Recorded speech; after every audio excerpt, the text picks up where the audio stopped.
What's going on, everybody? It's Eric Wayweather here, helping you take your game to the next level. And today what I want to show you is the best wide receiver screen in Madden 17. Now, wide receiver screens haven't really been too effective since Madden 09. Madden 08, Madden 09, they were really effective. They were overpowered. Since then, they haven't really been too great, and most people don't use them because of that. Now, this screen is actually very good, and it'll beat most defenses. There's just a few key things you want to pay attention to here. Now, it's in the gun trio formation, and this play is in the Steelers playbook, and it's also in the Bengals playbook. Now, this same screen can be found in trips tight end, which is in the run and gun playbook, the Tennessee Titans playbook, and the Panthers playbook, I believe, all have this play. Now, the two keys to this are, one, you want to let your quarterback drop back, set his feet. Once he sets his feet, you just throw a bullet pass.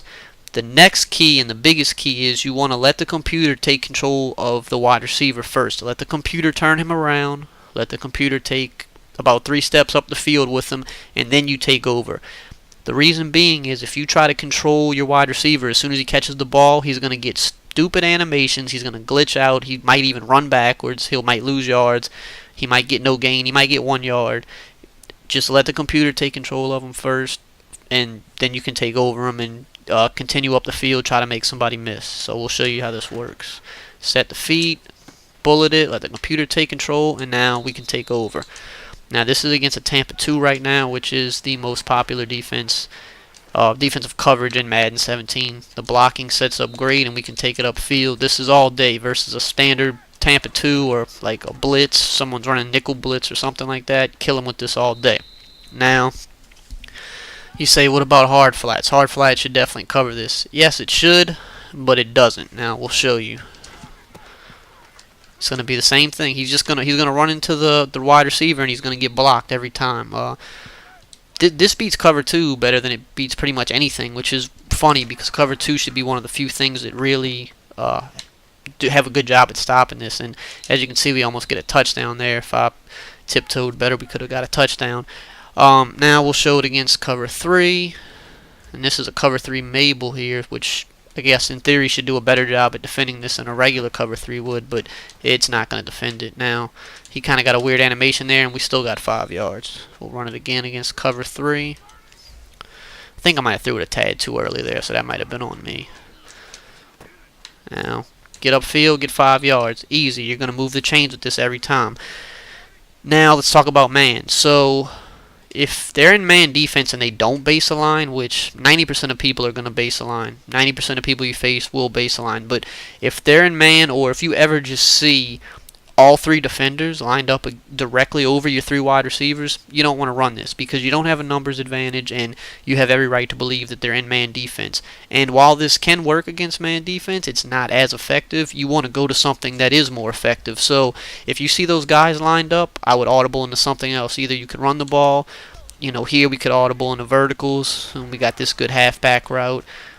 So we have other options if we see a defense we don't like. Now, if they're in man and they base align, which the majority of people are going to do, this can do a pretty good job at still beating that. Now, it's not going to work every time, but if you get caught in this situation, it's not, deadly by any means. You're not going to get sacked or lose a bunch of yards. You can still, as you see here, we get yards. You kind of, if you do notice it's man and you're running this play, you kind of want to hold the ball just a tad bit longer. And I'll show you why. If you throw it like really quick against man, this guy will come in a lot of times and he'll make the tackle there. Now we still got a yard. So at the end of the day, the defense called the right play for us, and we still got a yard. So it's not like we just completely destroyed our drive there. But if you hold the ball a little bit longer, if you notice it's man, that guy running in is going to kind of peel back off, and if the blocks hold, you're going to be able to get downfield like we did the first time. See there, the block just didn't hold up, but that'll happen sometimes. So if we notice it's man, hold the ball just a little bit longer, let that guy kind of glitch out, and then let's take it upfield again for a good gain. Now, a recommendation I do have for this play is the first time you pull it out, what I love to do with this play is the first time I run this play at all, I like to wait until I'm about inside the 10-yard line. And the reason is that's such a hard area to score in. So, let's say we're right here. It's a hard area to score in. If you haven't run this, And also we'll run the hard flat here. If you haven't run this yet, it's not going to necessarily be expected, and it's never really expected this close to the goal line. Most people are trying to do this with a lot of open field to break a big play. They're not really going to run it this close to the end zone. So if you're having trouble scoring inside the red zone, go to this play and you're almost going to be guaranteed a free touchdown, basically. Now, you're not going to be able to run it every time inside the 10. Once you pop them with it once, they're going to be looking for it. But if it's your first time running it, there you go. You got a free touchdown. And I've gotten the best of players. Everybody that plays this game, I've gotten with this. The first time I've pulled it out, as long as the blocks hold up, it's a touchdown.